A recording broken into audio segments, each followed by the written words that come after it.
Hello everyone. Welcome back to Old Charles the channel where we dive deep into the fascinating world of coins, history, and their hidden values. Today, we are exploring one of the most interesting coins from the United States, the 1983 Washington quarter dollar. At first glance, it looks like an ordinary coin you might find in your pocket change.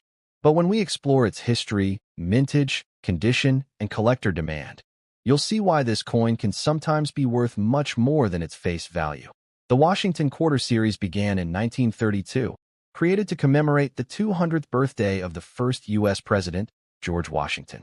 The coin was designed by John Flanagan, and it became so popular that it replaced the standing Liberty quarter permanently. Fast forward to 1983, the U.S. Mint was producing Washington quarters with the familiar design, George Washington's bust on the obverse, and the American bald eagle on the reverse. One very important detail about the 1983 quarter.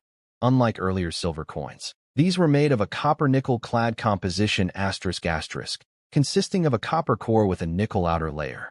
That means it contains no silver, just base metals. Another crucial historical note: there were no official mint sets released in 1982 and 1983. This makes high-quality examples of the 1983 quarters much scarcer today, because most were used in circulation and became heavily worn. Collectors who want pristine examples often have to pay a premium for them. In 1983, the U.S. Mint struck the Washington quarter at two facilities: Philadelphia Mint, no mint mark ***, about 673 million coins; Denver Mint, D Mint mark about 617 million coins. That's a total of more than 1.2 billion quarters struck that year. So you might wonder, why are these coins valuable if so many were made? The answer lies in condition. Since they weren't included in mint sets, finding a 1983 quarter in uncirculated or high mint state condition is actually very challenging. Now let's talk about the values. These are usually worth 25 cents to $1, just face value or slightly more. These can be worth $5 to $15. These become much scarcer and can range from $40 to over $200, depending on eye appeal and strike quality. These are extremely rare and highly prized by collectors, sometimes selling for several $100s at auctions. And let's not forget about proof versions. The San Francisco Mint produced proof quarters in 1983 for collectors, which typically sell for $5 to $20 depending on condition. But the real money comes in with error coins. Some 1983 quarters were struck with mistakes, such as off-center strikes, double dies, or clipped planchets. These error varieties can fetch anywhere from $50 to several $1,000s, depending on rarity and demand. What makes the 1983 Washington quarter especially collectible is the combination of high mintage but low survival rate in high grades. Because no mint sets were produced in 1983, most examples were pulled directly from circulation.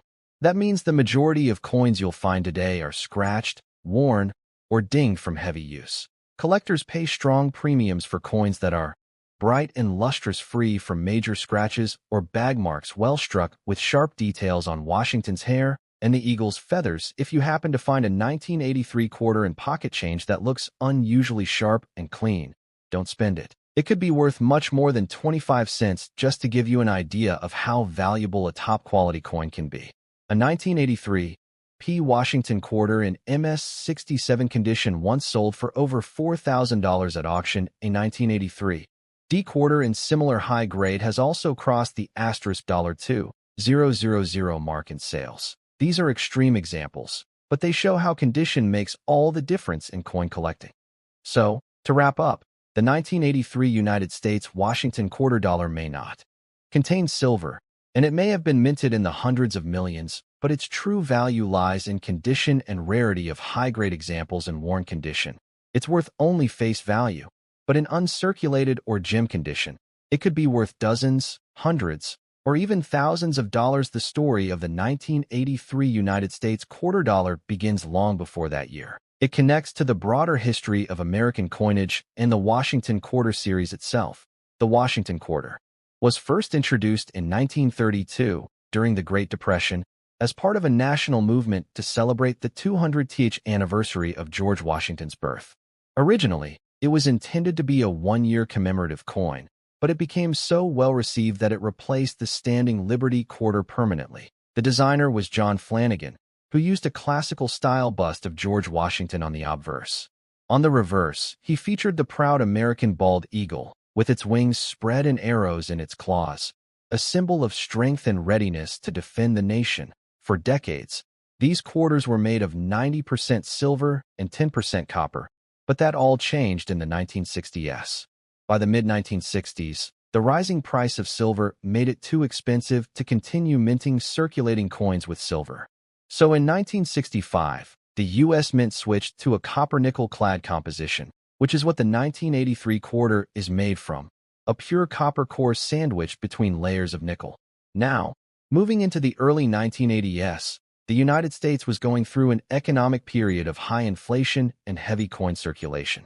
Millions of people relied on coins every single day for transportation, vending machines, laundromats, and general shopping. This meant quarters were among the most heavily used coins in circulation in 1982 and 1983. Something unusual happened. The U.S. Mint did not produce official mint sets for collectors. Normally, these mint sets were the main way collectors could obtain coins in pristine, uncirculated condition. Without them, almost all of the quarters struck in 1983 went straight into circulation, rattling around in pockets, wallets, and cash registers. This decision by the Mint had long-lasting consequences. Even though more than 1.2 billion quarters were minted in 1983 between the Philadelphia and Denver facilities, finding one in top condition today is surprisingly difficult. Most of them were scratched, worn, or damaged from everyday use. The Philadelphia Mint, which struck coins without a mint mark, produced about 673 million quarters, while the Denver Mint produced about 617 million with the D mint mark. The San Francisco Mint, however, created special proof coins for collectors, which were struck with extra care and sold directly to numismatists. The year 1983 also sits in an interesting place in the Washington quarter timeline. The coin still carried the original John Flanagan design from 1932, though it had been slightly modified over the years to improve striking quality. This was still more than a decade before the state quarter program would completely transform the quarter into a canvas for American history and culture. Another fascinating aspect of the 1983 quarter is that it reflects the Mint's transitional period in coinage. The early 1980s saw the Mint focusing on efficiency and mass production.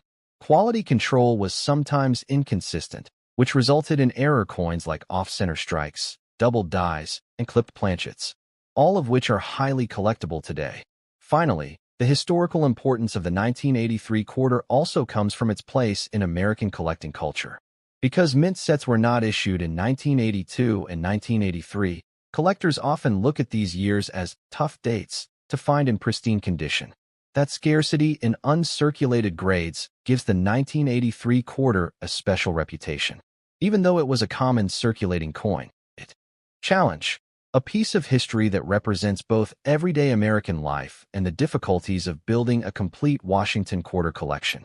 When it comes to coin collecting, condition is everything, and this is especially true for the 1983 Washington quarter dollar. While over 1.2 billion coins were minted that year, most were released directly into circulation, which means almost all of them picked up heavy wear, scratches, and dings from everyday use. These coins never entered circulation and still have their original mint luster. However, not all mint state coins are equal. Many will have bag marks, scratches, or dull surfaces from being stored in large bins at the mint. A mint state 60 to 63 coin might only sell for $5 to $15 in mint state 65, gem condition. The coin will have strong luster, minimal marks, and sharp details.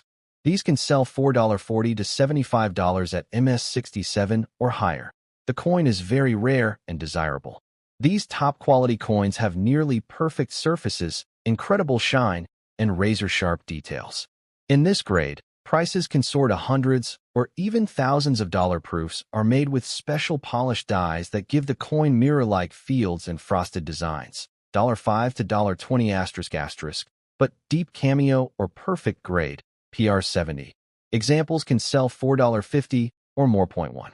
No mint sets in 1982 and 1983 *. This meant collectors couldn't easily get pristine examples. Almost all coins entered circulation, making mint state examples much rarer. 2. High usage asterisk. The quarter was one of the most used coins in the U.S. economy in the 1980s. Vending machines, arcades, laundromats, and daily shopping. This constant use wore them down quickly. Point 3. Collector demand asterisk. Today, anyone building a Washington quarter collection struggles to find high-grade 1983 coins. That demand drives up prices. Point 4.